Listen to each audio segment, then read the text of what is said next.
Welcome back. Drugs వాడకం ఒక మహమ్మారి లాంటిదే కావచ్చు, కానీ అది మాత్రమే హానికరమైన మత్త. మరి ప్రభుత్వం చట్టబద్ధంగా నడిపే మద్యం వ్యాపారం మత్తుమందు కాదా? మరి ప్రభుత్వం చేస్తున్నది తప్పు కాదా? మద్యం వ్యాపారాన్ని ఎలా పెంచాలో చూసే ఎక్సైజ్ శాఖ డ్రగ్స్ కేసును విచారించడం, హంగామా చేయడమేంటి? ప్రభుత్వాలకు ఉన్న మత్తుతో పోలిస్తే ఇప్పుడు బయటపడ్డ మత్తుమందు వ్యవహారం పెద్దదేమీ కాదు కదా?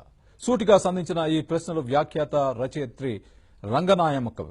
డ్రగ్స్ మత్తులో ప్రభుత్వం అంటూ ఆంధ్రజ్యోతిలో రంగనాయకమ్మ రాసిన ఆర్టికల్ ఇప్పుడు సోషల్ మీడియాలో వైరల్ అయింది. ఎందరినో ఆలోచింపజేస్తోంది.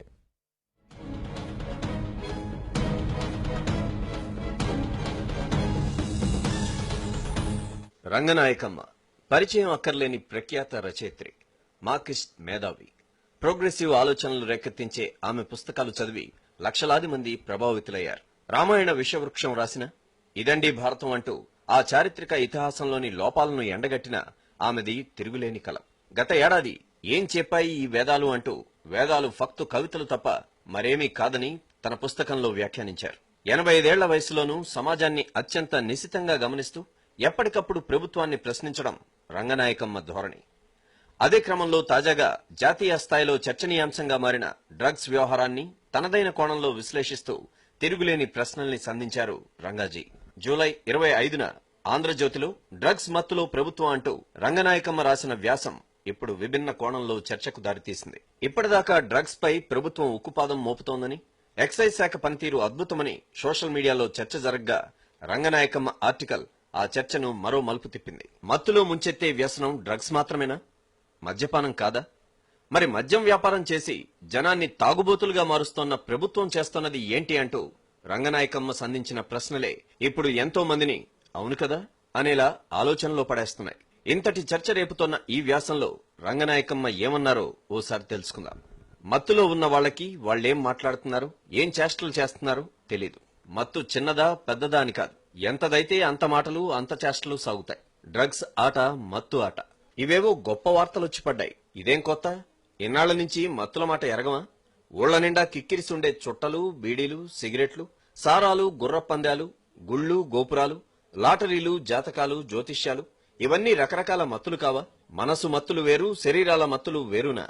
మనసులు మన శరీరాల్లోవి కావా? మత్తు మత్తు అంటూ ఇప్పుడేదో సరికొత్త విషయం అయినట్టు డ్రగ్స్ ని ప్రభుత్వం పట్టుకుందేంటి? డ్రగ్స్ కాస్త ఖరీదైన బరువైన మత్తయితే డబ్బుతో బలిసున్న వాళ్ల మత్తది. వాళ్లందరూ చదువులు సంజలు ఉండేవాళ్లే. వాళ్ల పిల్లలు నాశనం అవుతారని వాళ్లకు తెలీదా? డ్రగ్స్ పేరుతో పోరాటం మొదలుపెట్టిన ఈ ప్రభుత్వాలే కదా ఊరూరా వందల వేల లక్షల తాగుడు దుకాణాలు నడుపుతున్నది. ఎవరు ఏ వీధిలో ఏ సందులో బతుకుతోన్న వాళ్లైనా ఆ కొంపల నుంచి బయటికి 10 అడుగులు వేసి చూడండి. అక్కడ రోడ్డుకి ఇటు అటు కూడా ప్రభుత్వ సారా దుకాణాలు కనబడతాయి. ఏ సిటీలో అయినా ఈ దుకాణాల సంఖ్య వేల సంఖ్యలో ఉంటుంది. తాగుడులో 100 రకాలు 1000 రకాలు ఉండొచ్చు. ఏ రకాన్ని తీసుకున్నా అది మత్తే కదా. ఆ మత్తుతో సర్వం నాశనం అయిపోయిన సంసారాల్లో హత్యలు, ఆత్మహత్యలు, పిచ్చెత్తిపోయే పిల్లలు, బెచ్చగాళ్లుగా మారే వ్యక్తులు, వ్యభిచారాలే బ్రతుకు తెరువులైపోయే ఆడవాళ్లు ఎన్నెన్ని జరిగిపోతున్నాయి. ఈనాడు డ్రగ్స్ మీద వీరత్వం చూపుతోన్న ఎక్సైజ్ శాఖ కర్తవ్యం ఏంటి? తాగుడు వ్యాపారాన్ని నిరంతరాయంగా నిరాటంకంగా నడపడమే కదా. సారాలు, విస్కీలు, బ్రాందీలు, ఇంకా ఏవేవో పేర్లతో మత్తు ద్రవాల్ని అమ్మమని ప్రైవేటు పెట్టుబడిదారుల్ని ప్రోత్సహించే శాఖ ఇప్పుడు డ్రగ్స్ పై యుద్ధం చేస్తోందా? జనాలు ఎంత తాగుబోతులైతే, వాళ్ల సంసారాలు, పిల్లలు ఎంత నాశనమైతే ప్రభుత్వానికి పన్నులుగా అంత ఆదాయం పెరుగుతుంది.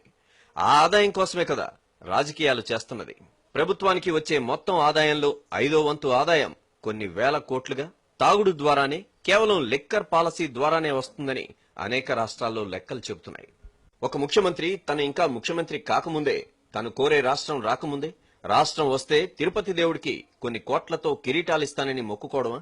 ఆ మొక్కు మొక్కినప్పుడు ఆ వ్యక్తి ఓ సాధారణ పౌరుడు. తను మొక్కుకుంటే తన డబ్బుతో మొక్కు చెల్లించుకోవాలి.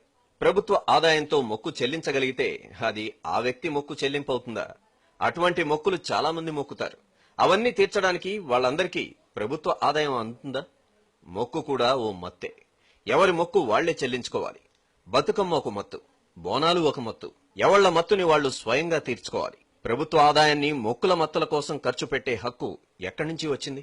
దేశంలో ఉన్న సమస్త మత్తులకు ఆహ్వానాలు, సమర్థతలు, చట్టబద్ధతలున్న ప్రజల్ని దేనికి ఎదురు తిరగనివ్వకుండా చేసే ప్రభుత్వాల రాజకీయ ఎత్తుగడ ఇది. డ్రగ్స్ ఒక్కటే నేరము, దోషము అవుతుందా? అది చట్టబద్ధంగా నిషేధం కదా అంటారా? అందుకే ఏ మత్తు నిషేధం కానప్పుడు డ్రగ్స్ ఒక్కటి నిషేధం ఎలా అవుతుంది? ప్రభుత్వం ఇష్టం ప్రభుత్వానిదైతే ప్రజల ఇష్టం ప్రజలదవుతుంది.